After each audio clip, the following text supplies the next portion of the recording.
It is the anniversary of the single greatest moment in all of baseball history, the day that made me forever a baseball fan. Speaking of baseball, there's a lot of things happening right now, and we need to tell you all about it. On top of that, we, as promised, are going to be talking about the NFL Mount Rushmores, the all-time list, and starting this week with the NFC North.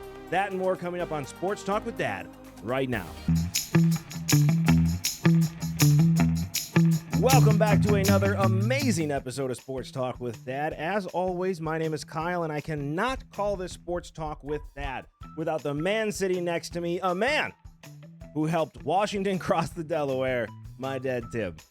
Wasn't there, didn't help them. They were heroes. I mean, they were just farmers fighting, and we're independent because of them. You're supposed to be humble when you're a part of events like that, not calling yourself a hero for being there. I think that's a little arrogant, but you know. It was a very famous day in our history yesterday, though. It was. Monday was May 6th. It is the greatest day in baseball history. And let me tell you why. It's because it's the day I forever became a baseball fan, the day I forever became a Chicago Cubs fan. It was Kerry Wood 20 strikeout day. I'll never forget, watching that game. And it was about second, third inning, and you could just tell there was something about That's it. when you called me in. Yeah. You said, hey, Kyle, you need to come in and watch this because you'll never see anything like this again. And it was just strikeout after strikeout after strikeout. And I was sold. Kerry Wood to this day is my all-time favorite player. As he should be. It was Sosa, and then the whole corked bat thing happened. There's other reasons not to have him as your favorite player. Steroids didn't bother me as much as the corked bat and walking out on the Cubs. There you go. Now, Kerry Wood, and the interesting story, he didn't think he was warming up that well that day. No, he thought he was having a real off day. He's like, let's just get through it. But that's every pitcher's story of their perfect games, of their greatest games. You know, being high on LSD while you're pitching. No, that's Doc Ellison. He doesn't remember that game. From what I heard, he was pitching to weird things that day. But you hear it from all of them. You're just feeling off, and you get in this zone where it's like, who cares? And you just go. So close to setting the record. He was so close. He was so close. It was a ground ball in the ninth inning. He had to strike out the last two batters to get to 20. But, man, that was a hell of a... I still watch it every May 6th. Oh, absolutely. I watch the highlights all the time. I love hearing the history behind it. Who was it that did the interview with him? Bob Costas, I think, did the interview with him last year in the 25th anniversary. Great episode. But that was one Cubs game I will never forget. Yeah. There's another one that I think is even better. Don't be mean. I'm not going to be mean. There's a lot of mean ones. There is. But not going to talk. It's not. Are you going to talk about Game 7? It's not that game. It's not the Bartman game. It is. Welcome to Family Farms, where our culinary journey is woven with passion, dedication, and a commitment to crafting the finest bacon-wrapped chicken, a timeless delicacy that has tantalized the taste buds since 1974. At Family Farms, we're more than just a traditional name. We've evolved into purveyors of gourmet delights. Join us on this flavorful adventure, where every bite tells a story of tradition, quality, and the enduring spirit of Family Farms. When your mom and I took you for a Ferris Bueller day. Yes, that was around this time too. It was. Beautiful spring day. It was. Well, I remember it. I was going to the game no matter what. Like, that was going to happen. I was going to take my car down to Chicago. Kerry Wood was back with the Cubs. As a reliever. I didn't know. He was the closer at that point. I didn't know how long he was going to last, and they were facing the Brewers, so I'm like, he's going to pitch this game. I just had this feeling he was going to pitch this game.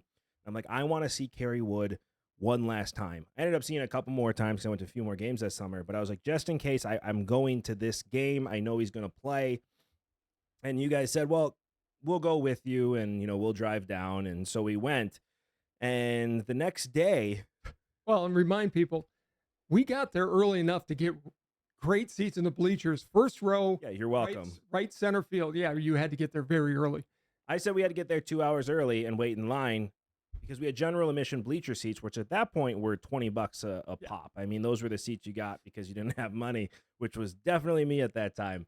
But we get there 2 hours early, wait in line. You guys are like, let's go look around. I'm like, no, we're waiting in line, and you're welcome because we are front row, right center field, perfect seats. I would have been fine being back a little bit, but finish the story on what happened to you. Well, because of this, I was on television, which I didn't realize. Not on just one station, WGN, which was after the first inning, start of the second half of the first inning. But I was also on television apparently a few times on the Brewers network because there were some Brewer fans sitting behind us. What I didn't know, because remember, I just ditched school. I just called out sick. I was gone for the game. Didn't realize the school was watching that game. Many teachers there. Get back to school the next day. One of my teachers who was checking attendance came up to me afterwards, and he always checked on people, making sure they were okay and marking people down. I don't know what the heck he did. I'm not going to lie. That's just, he walked around and talked to people that were out sick. And he pulls me out and says, hey, Kyle, why were you out sick yesterday? I was like, oh, I was sick. I wasn't feeling well. He looks right at me and goes, so how was the game? And I was like, huh? He's like, you do realize you were on TV 4 or 5 times, right? And most teachers here were watching that game because Cubs Brewers grew up in Wisconsin. I was like, I don't know what you're talking about. He said, good, stick with that story. Well, I get called to the office. Of course you did. Later on in the day. And we had this woman. I called her the attendance person. And we're going to stick with that. It was not a very nice name. And one of my best friends from high school, Bridget McMahon, worked in the office. She did. She was there too. And for any of you that haven't seen Ferris Bueller, this is why we call it Ferris Bueller's Day for me. Not because we went to a Cubs game during school hours, but because after I came back, she goes, do you know how many times you've been absent this year? I said, no. She goes, 9 times. And I couldn't help it. Of course, I go, 9 times. At that point, Bridget had to leave the room. A lot of people cleared out because they thought it was funny. The attendance person did not know what that was from and goes, yeah, 9 times. I said, okay, sorry, I guess. She's like, well, if I don't get a doctor's note for this, you can't walk for graduation. This was my senior year. I was like, are you serious? She's like, that's the rules. I was like, okay. So I leave there, call my dad, because we had cell phones as a kid. Believe it or not, they were small, but they were mighty. So I call him. I say, hey, she told me I need a doctor's note or I can't walk for graduation. I didn't care. My family did. Like, you're walking for graduation. Called my doctor, got me a doctor's note. I go in, pick up the doctor's note the next day. She says, how was the game? I said, great. Which, by the way, every single teacher at that point had asked me how the game was, and I refused to answer their questions because I knew I was... Well, you tried I had to plead the fifth here. With one of them, you tried the excuse, well, it wasn't me. It must have been just somebody that looked like me. I did, yeah. And they looked at you and went, oh. And the adults that were there just happened to look like your parents. Yeah, we got those faces. Yeah. You know, we just got one of those faces. So I end up coming in the next day. I walk in there, and the attendance person, as we will call her, again, not attendance person, but I'm not going to say that on here. I walk in, and I hand her the note.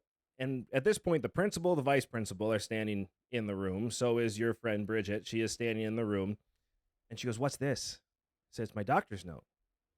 She's like, what? I said, you said I needed a doctor's note for being absent yesterday. Bridget McMahon, the principal and vice principal, had to walk out of the room with smiles on their face, which made me feel very confident and snarky at that point. And I go, is there anything else you needed from me? She goes, no. And then just rips it off the counter. I walk away. Everything was fine and good to go.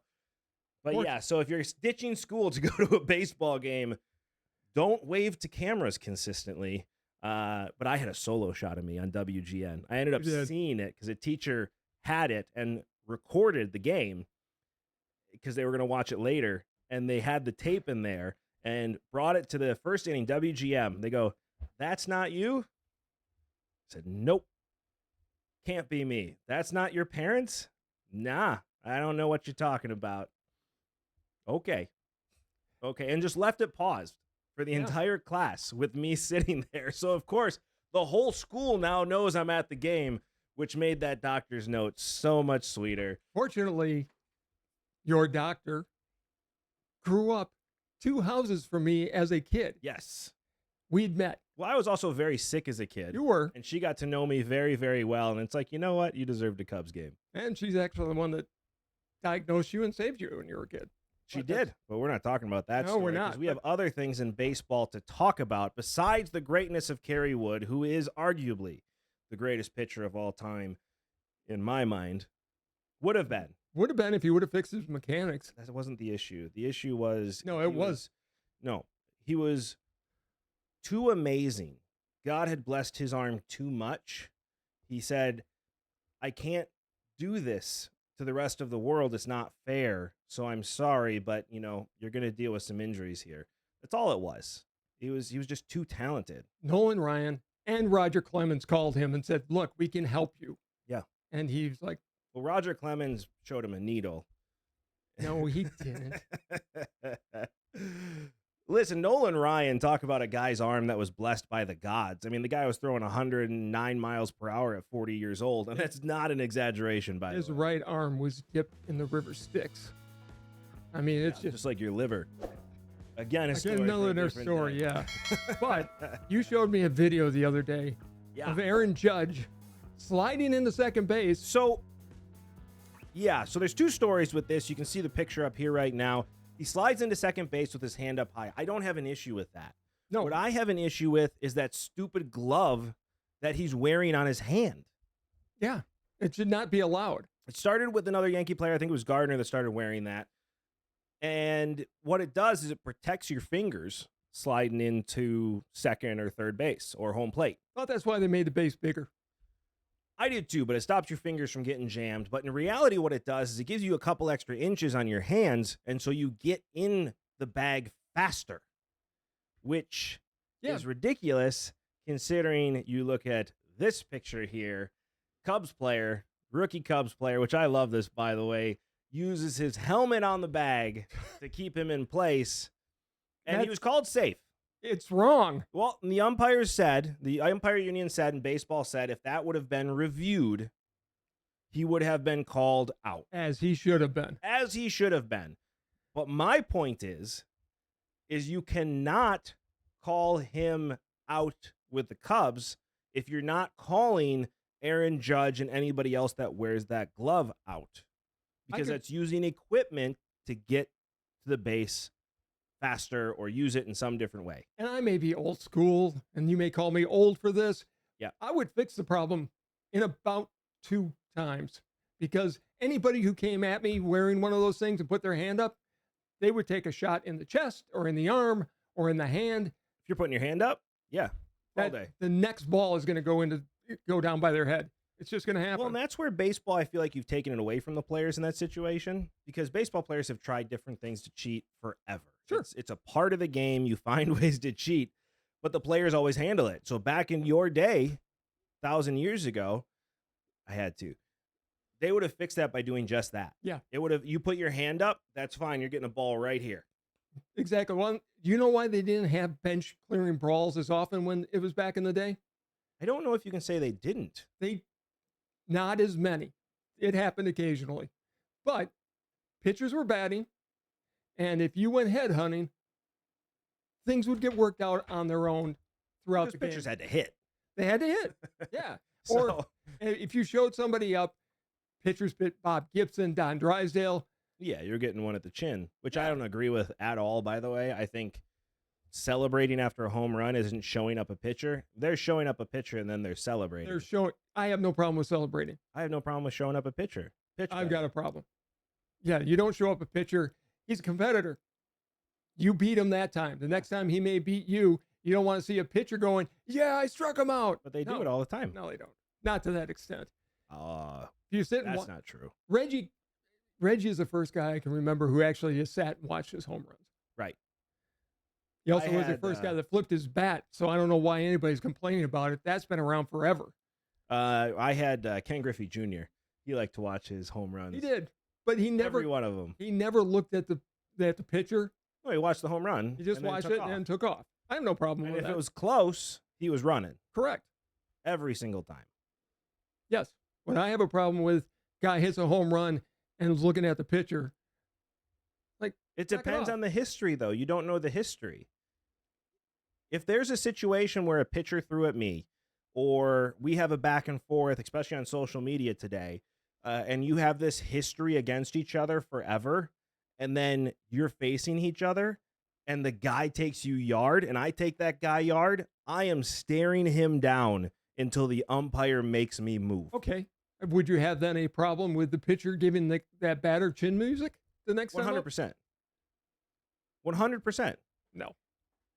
Why? The players You're going against each other now, and I would expect, if that feud's going on, I expect the pitcher to do the same thing to the batter. If you strike him out or he gets out, I expect the pitcher to stare down the batter as he's running back to the dugout, and I expect no retaliation. That's part of it. You've had this battle off the field. There's this history. You faced each other.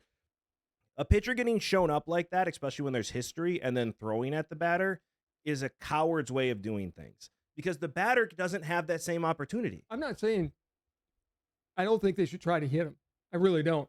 But if they want to pitch inside, and that's the other part about modern Pitch baseball. inside is different. I've got a big problem with baseball today because they're taking away the inside part of the play from the pitchers.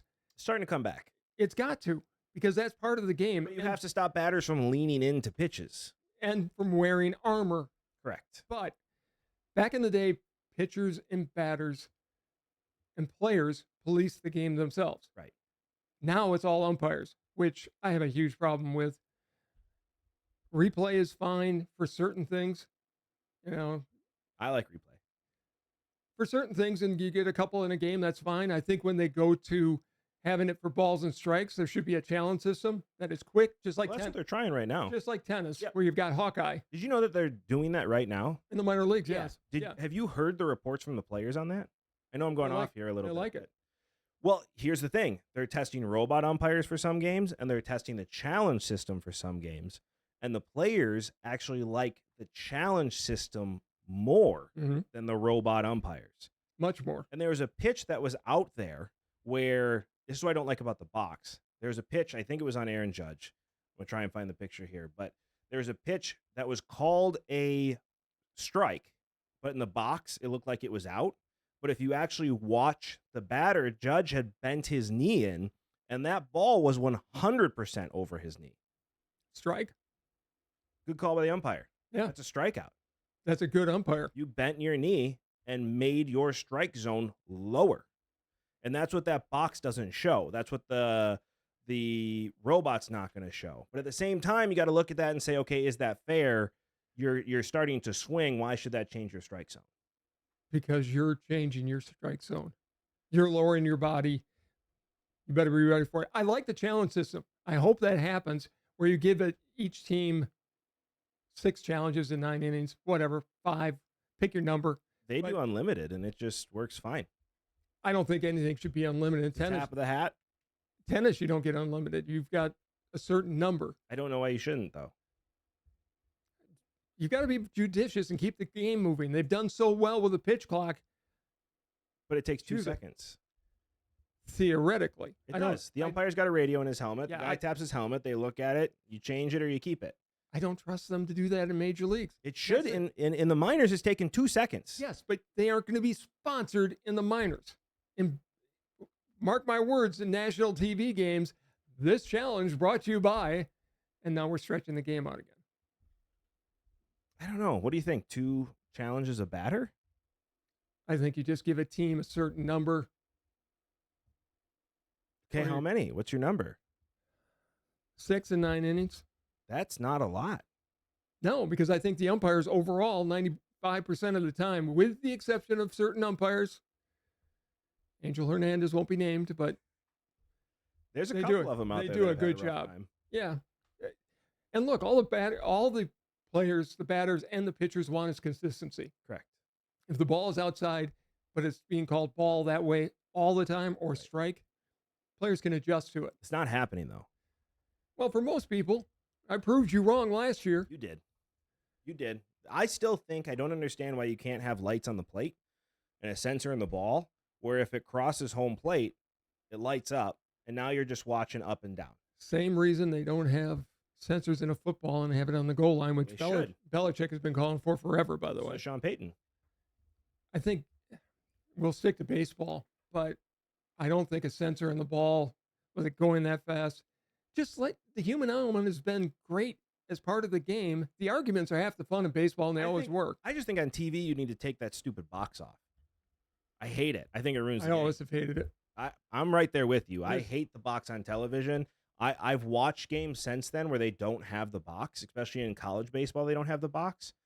And I watch college baseball and love it, specifically because they don't have that stupid box on the TV. I hate it. I think it ruins the game. There's only one call in all of baseball, and I'm talking not the one with the Cardinals and the Royals, which was obviously a blown call, but I don't even care about that one. The only one I wish they'd overturn is the Jim Joyce Galarraga one. They need to go back and give Galarraga that perfect game. They should have done it that night. It was clearly a missed call. And Joyce called himself on it. Correct. I mean, the umpire union would have, Jim Joyce would have no problem with, the umpire union then would have no problem with it. Go back and give the kid his perfect game. Like, he should be in the history books. He was out of the league in 2 years. Yeah. After that. Like, he had his one moment of immortality. He didn't get to celebrate it. Just give it to him. Well, what do we always talk about with Corbin Burns? He hasn't been close to a no-hitter since. No. If you have a chance at immortality, you take it. And throwing a perfect game gives you that immortality. There's only been, 27 perfect games in the history of baseball? Something like that. I mean, it's insane. And Galarraga should have been one of those.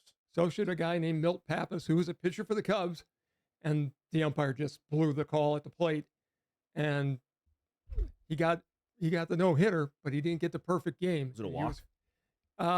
Yeah, I think so. Yeah, it was a strike, too. It wasn't even close. No conversation. It was a strike. Pappas lost his mind. Yeah, Got his no-hitter, but so let me ask you this, and we're going to be going to NFL Mount Rushmores in a minute. Yeah. But who would be, and I want you to be serious about this, Sure. baseball's all-time Mount Rushmore? Greg Maddux, Ernie Banks, Ryan Sandberg, and Ron Santo. Greatest of all time. Thank you for being serious. At least I was 100% serious. you're loyal. Can you argue with me on any of those players? I gave you the greatest pitcher of all time in Greg Maddux. One of. Certainly the greatest of his generation. Yep. I gave you the greatest shortstop / first baseman of all time in Ernie Banks. Right? I gave you the greatest second baseman of all time. What do you consider Ernie Banks? Because he literally played half at one position, half of the career at the other position. I don't know. Major League Baseball calls him a shortstop. First shortstop to hit 500 home runs, but he literally hit 250 at shortstop, right, and 250 plus at first base. I mean, he was a first baseman for a good amount of his career. Half the career. Yeah, it was literally half and half. He was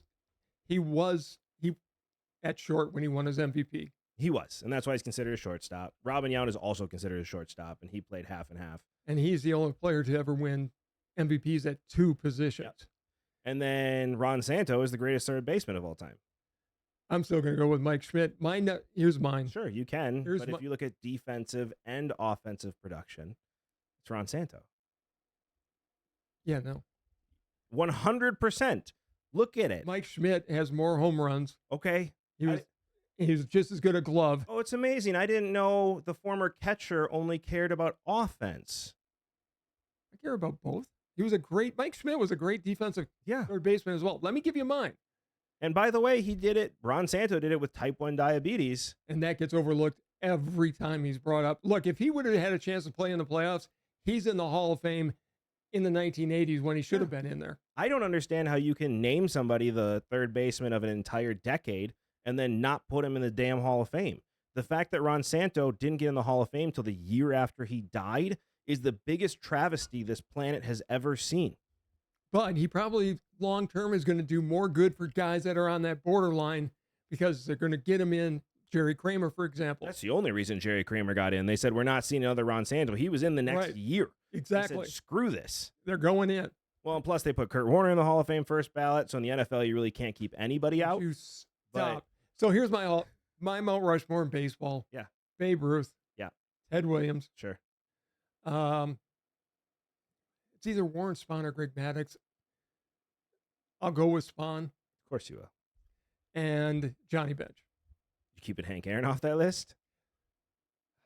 It's tough. I mean, Hank Aaron is the most underrated superstar of all time, but Ted Williams, Yeah. arguably a better player. Babe Ruth. Yeah. I mean, 4 years of Babe Ruth I- stats don't count. I have no problem with Henry Aaron being on Mount Rushmore. He should be. Willie Mays is another one. I mean, there's so many guys. Sure. Randy Johnson could be up there. Maybe. He killed a bird. He did kill a bird. It's still the greatest play in baseball history. I don't know if you could include Randy. I wouldn't. I mean, there's so many. He wasn't even the best pitcher of his generation. No, He was Greg the most Maddux exciting, the most powerful pitcher of his generation, most intimidating pitcher of his generation, and had a couple of years where he was the best pitcher of in Major League Baseball. But I would argue he wasn't even the best pitcher of his generation. And I love Randy Johnson. He's one of my favorite players. But Greg Maddux was better. Kerry Wood was better. Kerry Wood was better for one game. Good Lord. Yeah, but he's my favorite player, and I'm biased. We've learned this already. So I don't understand, though, how you can argue with my Mount Rushmore. You can say it's Homer all you want, and it might be, and it is. But if you look at it, though, I'm not naming any player that shouldn't be considered. they should be considered, but they're not going to make the final list. Greg Maddux 100% is. Oh, Greg yeah. Maddux, in my opinion, is the greatest pitcher of all time. He's in the conversation. He painted the plate. He was a complete artist at the plate. Yes. And was the most exciting player to watch because he yelled and said curse words at the ball all the time. And when you're a 15-year-old kid at the ballpark, you learn a lot of new phrases you didn't know before. I love the fact that he pitched. Unlike pitchers today Yeah. who just throw. They aren't pitchers. Yeah. Didn't he have like 17 seasons with 200-plus innings or something like that? Yes. I mean, it's crazy. Warren Spahn, I'll give you. Babe Ruth, most overrated player of all time. And he doesn't need to be. Greatest player of all time. No, I disagree. None of his pitching stats count. The fact that you didn't include dead ball era players on your Mount Rushmore shocks me. His pitching stats don't count. It was a different game. They don't count. They don't count Cy Youngs. Cy Young pitched before the turn of the century. There was a Babe Ruth pitched in that same game Cy Young pitched in. no, he didn't. It was I mean, Cy Young was able to bounce the ball. The bouncing the ball counted as well, which also counted for Babe Ruth's time. I'm just curious. There is one thing I've always been curious about with Ruth, because he was playing in the 1920s. Yep. The rule was if it bounced over the fence, Right. at that point, it was a home run. Correct. That didn't get changed until the 1930s. Yeah. Which just blows me away. So, again, proving my point, Babe Ruth is the most overrated player of all Ruth time. is still on my And there's Mount no Rushmore. reason to be. You can't count any of his home runs before 1920. You cannot count any of his stats before You 1920. can, and you It's do. a different game. It It's doesn't not. count. I would choose Hank Aaron over Babe Ruth 100%. He is the true home run king and is to this day. He is a true home run king. Let me ask you this. The other thing I want to talk to you about before we move on to football is the changes we've been seeing in the rules that surround catchers. You talking about the Cubs-Mets game? Yes. I mean, the guy was out. His hand bounced up. I mean, For those of you that don't know what we're talking about, I can't show you the video. Look it up, but you can see the picture right here. the guy goes sliding in, and it's literally his hand lifts up over the plate. He had a path to get Well, the there. problem I had is the Mets were calling for catcher interference. No way. So the catcher interference rule, and this is, okay, you and I are going to disagree on this. They changed the rule. It's called the Buster Posey rule for a reason because Buster Posey didn't know how to play the position. Thank you. Yeah, I'm with you on that one. He got hurt because his leg was back. But it used to be, as a catcher, with or without the ball, you could stand in front of the plate. But the batter could run you over if you didn't have the ball, a.k.a. All-Star Game Ray Fosse. Ray Fosse. He didn't have Pete the Rose. ball. The ball was coming in. Pete Rose took him out. Okay, wait a Fair minute. play. It was a tie with the ball and the runner getting there. And I still don't have a The guy had problem with that. balls. I mean, I still Just don't have stand a there. problem with it. I have a problem with Rose doing it in an All-Star game. if Fosse would have just stepped in front of the plate, though, he could have just tagged him. It's not the way the game was played at that point. I know, but I'm just saying, like his motion would have taken him to tag Pete Rose out. Maybe. He never would have made it in time. But that was then they got rid of it after Buster Posey, where the rule is you can have your foot on the base, but you can't block the base path, which was always the rule unless the catcher wanted to get his ass run over at some point. Well, it depended on where the ball was. But now you can still block the plate. You just have to have the ball in your hand. If you have the ball in your hand, you can block the plate all you want. Right. If you look at that game with the Cubs and the Mets, the ball was there. It was a perfect play by the catcher. It was. The base path was completely freed up, and the guy's hands just bounced. Right. He was out. And who I give the most credit to is the umpire. Yeah. That was a brilliant call. But I've heard certain so many umpires- people say he was blocking the plate and it was catcher interference. Absolutely not. That was a big conversation. Everybody, that was catcher interference. That was, his foot wasn't blocking the plate at all. It was on the bag, which is completely legal in baseball because you're getting position. Right. And he came in with the ball. As the ball was coming in, Yeah. he went in to make the tag. It was a great play. And I know it wasn't catcher interference because if he just would have kept his hand down, He's safe. he's safe. So clearly you had space to get your hand on the bag. One of the best catchers defensively that I've ever seen was Gary Carter. Yeah. Because he had a way of leaning in, and when the ball got there, he was back to block the plate. He was brilliant at it. Yep. Never was interference. He had it blocked. But guys back in that day also knew, look, if the ball wasn't going to beat them, Right. they weren't going to get hit just to get hit. It was if the ball was going to get there on time, and sometimes it was a timing, a bang, bang play. But catchers today have to learn to play the position again. But they are. The They rule are, change has yes. actually turned out to be a pretty exciting play at the plate. Nobody's getting run over, but yet it's still an exciting play. There's been a couple of plays this year that have been bang, bang at the plate where the catchers are playing it perfectly. And it took, almost 10 years for catchers to really get used to this because you're seeing the younger catchers come up Yeah. that were taught this in the minors, and you're starting to see it. They've Well, learned how to play it. You know, the biggest It's a rule, great play. common sense has entered back into the game where they say, Correct. yeah, as long as he's got a path to the bag, the Right. catcher's got a right to be there as well. Correct. Well, because you have to look at it like any other play. Like if you're throwing the ball to first base and the first or second base or third base, you can stand right in front of the guy. Yeah. Like who cares? You have the ball. And it's the same thing now. You just have to give a path to the runner. Same thing here. You have to give a path to the runner, which is exactly what the catcher did in that situation and has done in every situation. I think it's an extremely exciting play, and I'm actually starting to like baseball again. I've gotten yelled at so many times because every time Buster Posey comes up, I just am like, yeah, worst defensive catcher I've seen. In one play. In one play, yeah. You don't leave your leg hanging back there. You don't. He got hurt because of himself. And I think for him, what makes me dislike Buster Posey is he blamed the runner, a guy who had just gotten called up from AAA, Was had a nothing. cup of tea, and then was gone. And Posey just completely threw him under the bus and possibly wrecked this guy's career. And he did nothing wrong. Nope. He played it perfect. Posey played that terribly, and it's your own damn fault. Exactly. But God forbid we call that on. You know the greatest blocking play of all time for a catcher back in the day? Rockford Peaches versus the Racine Bells in the World Series. of You know women's that was a baseball. movie, right? I don't care. You tell me Rocky's in the Boxing Hall of Fame. I don't want to hear your bullshit. Stallone is. Right, as a contributor.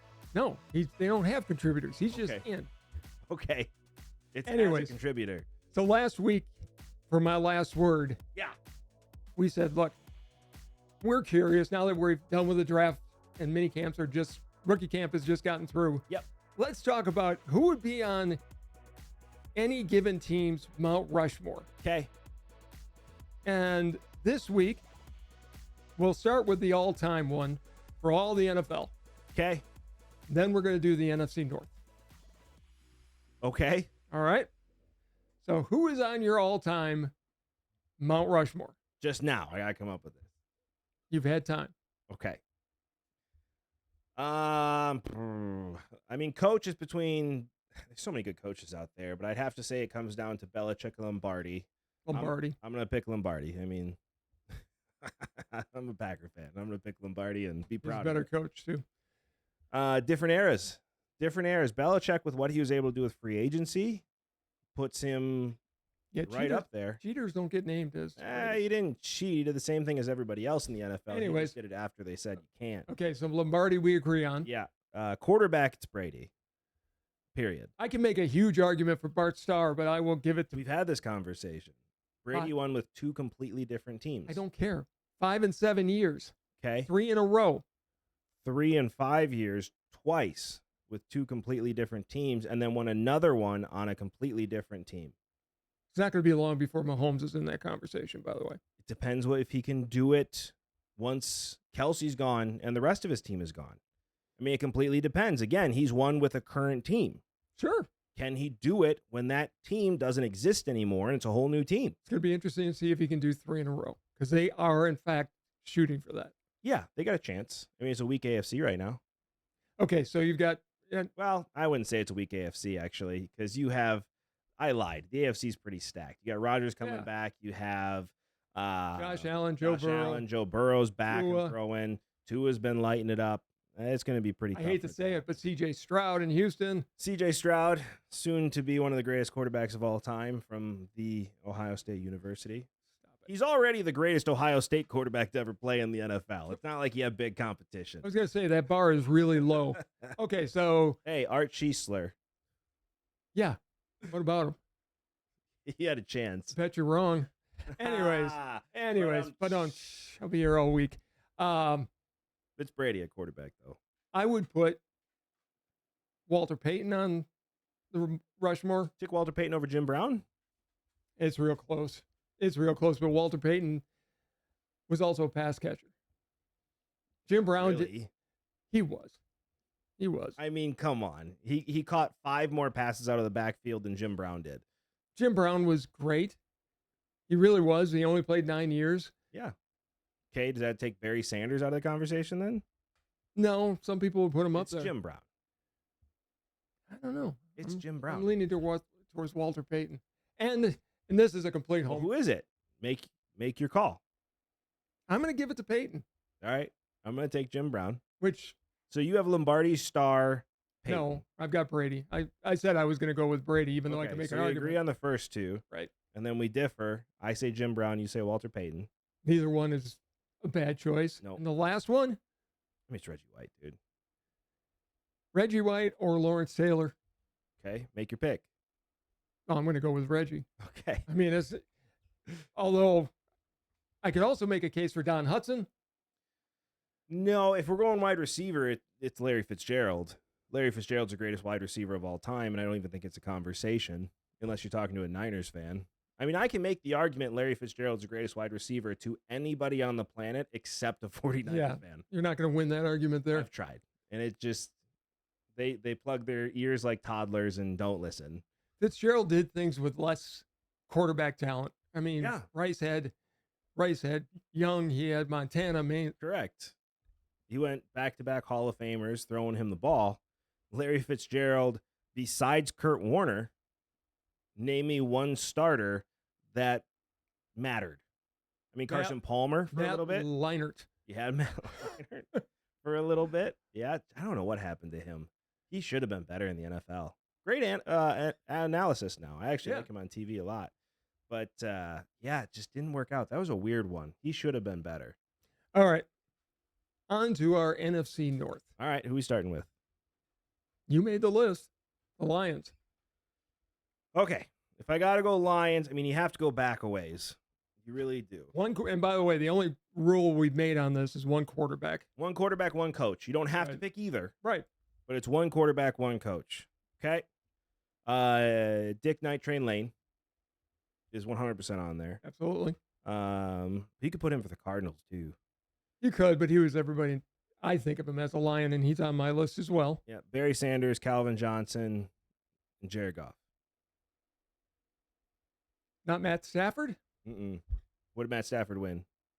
Well, case in point, that's why I'm going with Bobby Lane. Yeah, it's too old. Different game. He played on the same team as Night Train Lane. Yeah, but no. Yes. No, different game for quarterbacks. No. Jared Goff won. Bobby Lane won. You just said he didn't. Jared Goff did win. I said Stafford didn't win. He's actually Stafford.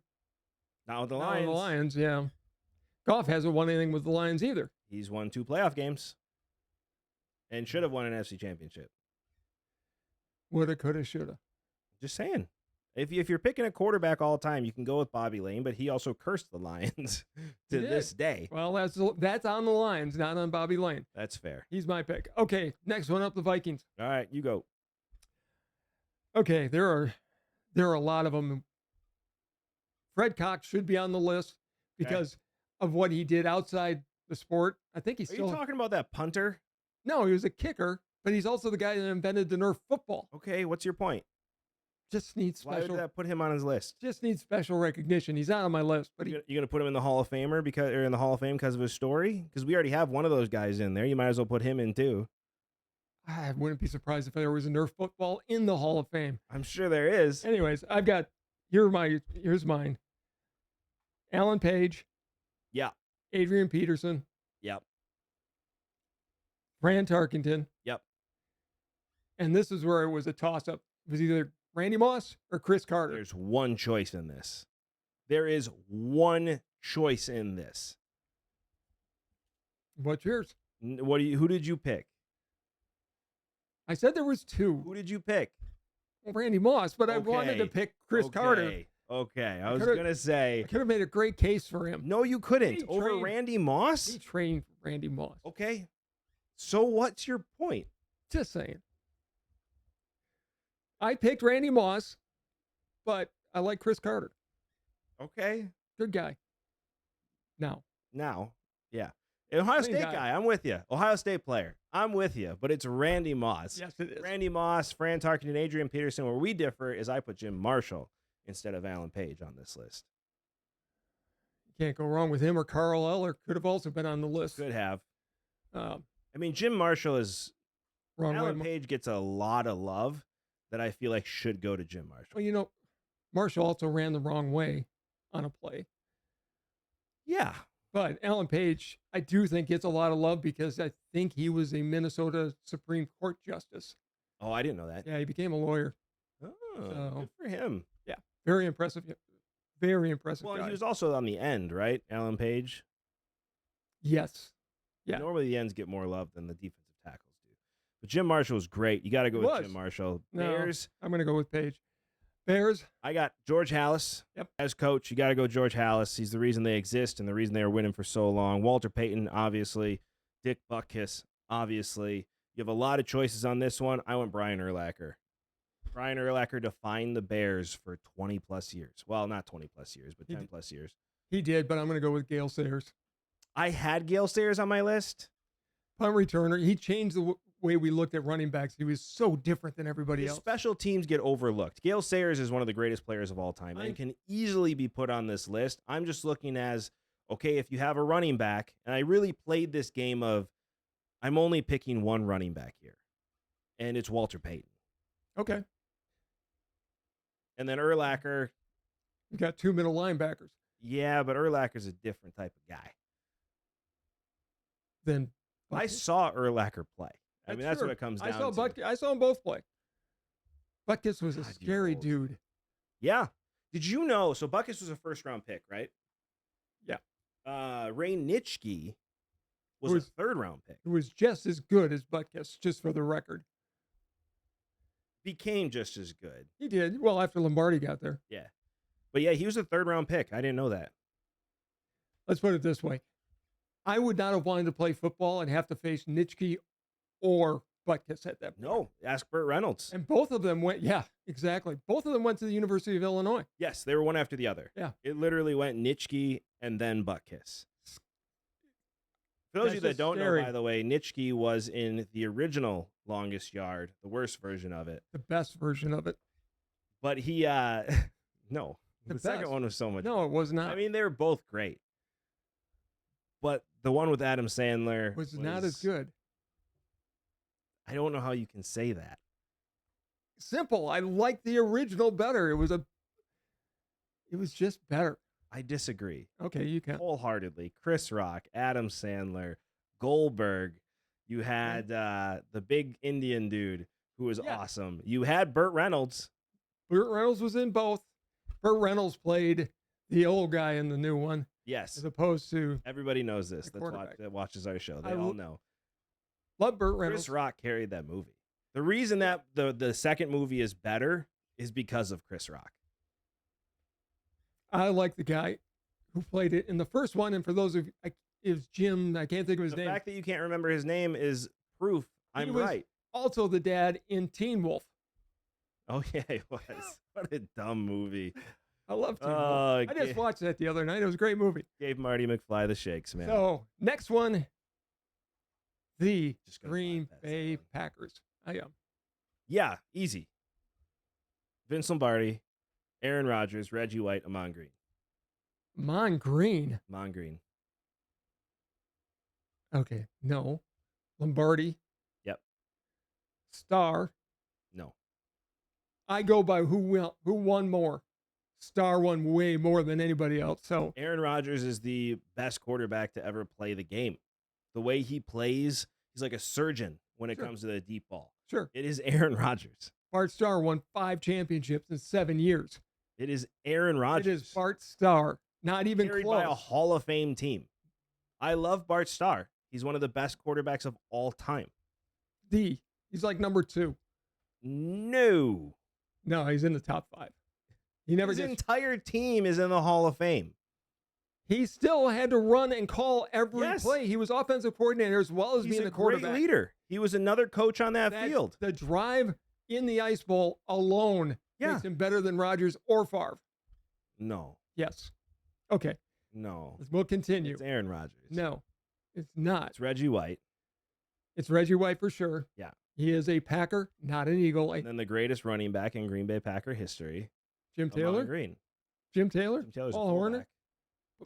He's a running back. He was a fullback, Yeah. When they don't have fullbacks usually anymore. but Jim Taylor wasn't a running back. He was a fullback. Did he run with the football? Okay. Thank you. It doesn't change. Paul his Horney position. was on that team. I'm going with James Lofton.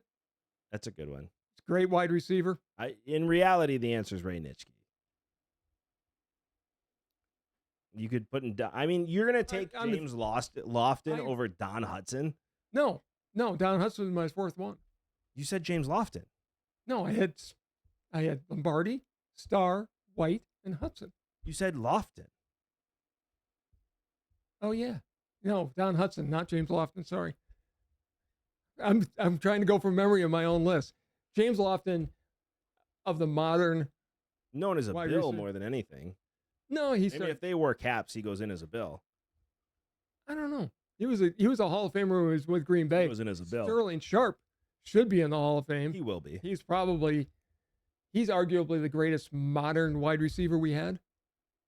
Yeah, probably. I don't know. But Don Hudson is the obvious 4th one. I mean, he invented the wide receiver position. To what it is today. Absolutely. And he was a great Packer through his entire career. So Until they wouldn't pay him $5,000. got to draw your line someplace. It's a good line to draw. Don Hudson wanted to be paid as the top paid player in the NFL, which was $5,000 more than what he was making, and the Packers refused, so he retired. That's why he has 99 touchdowns. Instead of the 100. But I tell you what, that gets him remembered more. Yes. Everybody knows 99 is the 99 number. touchdowns. And that would have been broken if the Packers would have signed Devontae Adams the year before. Yeah, he was at 70-something. He would have absolutely broke the record. Oh, in 2 years. Yeah. And if there's one guy that ever played in Green Bay that should have broken that record, it should have been Devontae Adams. Absolutely. Devontae Adams, class act guy, would have loved. I mean, he should wanted have to fit- stayed and had his number retired in Green Bay. He should be on that Ring of Honor with his number He retired. did talk about it finally, and the answer was, I saw Jordan Love practice. Yeah. He was very kind about it, but the answer was, I didn't know how long 12 was playing, and I didn't trust Jordan Love. Now, to hear him talk, because they interviewed him last season. Hindsight's 2020. Right. Now he's looking at it going, yeah, I'll catch balls from him all day long. Right. Do you think he ever comes back to Green Bay? No. He'll retire a Packer. Like, he'll sign that one-day ceremonial contract. I hope he retire a does. Packer. I hope he does. He's certainly a Packer Hall of Famer. His number does not get retired, unfortunately. It doesn't get retired. He would have had to break Hudson's record to get his number retired. Yeah. But I think if he would have broken that record, his number would have been retired. Oh, as he should have. And he should. You could argue putting Devontae Adams on this list of Mount Rushmore. There's a lot of great Packers. Paul Horning, quarterback dash running back. You have Jim Taylor. You have Bart Starr. You could go down the Nitschke. list. Nitschke. Dave Robinson. You're right about that. Forrest Gregg, who Lombardi called the best offensive lineman he's ever played. I mean, you could go through the whole. So basically, the entire 64 to 68 No, 60. Packers team. Actually, 61 through 68. Yeah, who was the defensive back we had too? I can never remember. Willie Wood? Herb Adderley? Herb Adderley. He was a very underrated player. Sad story, too. You could go Aaron Rodgers, you go Devontae Adams, you could go Amon Green. I know you're laughing at me, but Amon Green is... Amon Green is not better than Paul Hornung or Jim Taylor. Those guys always get forgotten, too, by the way. Who owns the all-time rushing record in Green Bay for rushing yards? It's Amon Green, that's right. He was great. Just wanted to make sure you were aware of that. He was great. He just fell apart. He did. When he went to the Texans, like, Packers didn't sign him because he was done. He was a mutter. But he wasn't just a mutter, though. No, he was great. But he and Aaron Jones are very similar backs. When it came down to crunch time in November, December, give the Amon Green the ball. He showed up. Yeah, every single time. And if what's his name, Coach GM wouldn't have ruined that team. I mean, Mike Sherman. Dude. Let's not get into that. Between Amon Green and Brett Favre, the greatest what if in Packer history. We were so good. The greatest what if in Packer history is, what if Ron Wolf and Mike Holmgren actually have a conversation with Bob Harlan and Wolf says, look, I'm retiring at the end of next year. Or what if he would have hired Andy Reid instead? Or what if he would have kept Ray Rhodes as the coach? Because Ray Rhodes had a winning record. He brought us to the playoffs. He should not have been fired when he was. Not at all. Ray Rhodes should have been given another chance, and you should have hired a GM. Or you should have just kept damn Holmgren, because he built a Super Bowl team, back-to-back Super Bowl team, and Seattle. The only reason they got to back-to-back. No, they got to one. Who are you talking about? Holmgren and Green Bay got to back-to-back Super Bowls. I'm talking about in Seattle. Oh, he got to one. He was GM and head coach. He built a Super Bowl and he would team. have been great in Green Bay doing both jobs. He had the ability. Yeah, it would have been better than what we had. He would have had Holmgren not announced he was leaving. They beat Denver in that game. 100%. But Ron Wolf says he has 2 regrets in his time with the Green Bay Packers. Not hiring Andy Reid. And not giving Ray Rhodes another year. Both are legit. Nothing about letting Holmgren walk. I just don't know what happened there. I really don't. Till the day I die, I want an answer to what the hell happened. The only one that could possibly tell you if it's not Holmgren would be Elliot Wolf. Elliot Wolf. I don't even know if he knows. That was his grandpa. I don't know if he would know that answer. He might. I mean, you had Bob Harlan. Or maybe one of the Harlans would know. Kevin Harlan might know. Maybe. Favre would know. Favre would know. Something happened, though, and it was a big falling out. It was quick. To announce it before a Super Bowl? Yeah. That is still to this day. Like, what the hell? Yeah, it took everybody that was a Packer fan by surprise. Like, what do you mean he's leaving? Elway doesn't win a Super Bowl. No. Because even the next year, the Packers would have been better. Because Reggie White retired after that, too, and then came back. Okay. All the people that are watching this right now are going, stop geeking out on the Packers. They wouldn't have got there. They lost in that Super Bowl. Move on. Shut up. Talk about whatever I want. I'm just saying. We always do. If you look at it, I mean, that's a good list. You let us know what you think in the comments below. And while you're down there, like, subscribe, and hit that notification bell so you get to enjoy this show as much as we enjoy making it. It has been an amazing show, but as you all know, you cannot have a conversation with your dad without your father getting the last word, so it is all you. So as most of you know, our show originates from Wisconsin. Recently, a school outside of Madison, I won't say the community, had a father who sued the coach that was there in 2023. He got him fired, as well as the coach who was here this last year for not playing his son, and eventually the son was cut by the team. Happens every year in high school because once you get to high school, you're playing for keeps. But my question is, how low and self-important can you possibly be? What lessons are you teaching your son that anytime something doesn't go your way, you're going to sue? Come on. This guy is in for a very, very long life if that's his answer to everything. Sports teaches teamwork, overcoming obstacles, winning with class, losing with dignity, and most importantly, that you teach your son that if you really aren't good enough to play when you get to high school, which is uber competitive, find other ways to support your team. Have a little self-reflection that, okay, I'm not that good, but I'll be a manager. I'll be a fan. I'll do whatever to support my team. Remember this too. Michael Jordan was cut by his freshman coach. Thank God his parent didn't try to sue that coach. Because Michael worked hard and he had a giant chip on his shoulder and became the greatest basketball player of all time. But my favorite part of the story in the suit was that it said the kid was objectively better than the other players on the team. I don't know who they got to give that objective rating, but here's the other part of this. If the kid was really pissing and moaning about not playing all the time in the locker room, attitude is also part of making a team. And if you were really being a cancer in that locker room, that's another reason the kid should have been cut.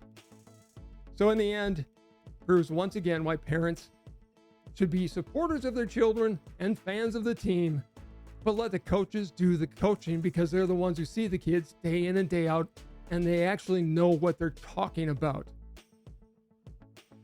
This has just got to be something that parents should look at their kids and go, we want you to work hard. We want you to strive to be the best you can. But if you're not the best, be the best teammate you possibly can. That's the real lesson. I have one question for all this. Yeah, go ahead. Why didn't you sue the school for me? It sounds like his parents just loved him more.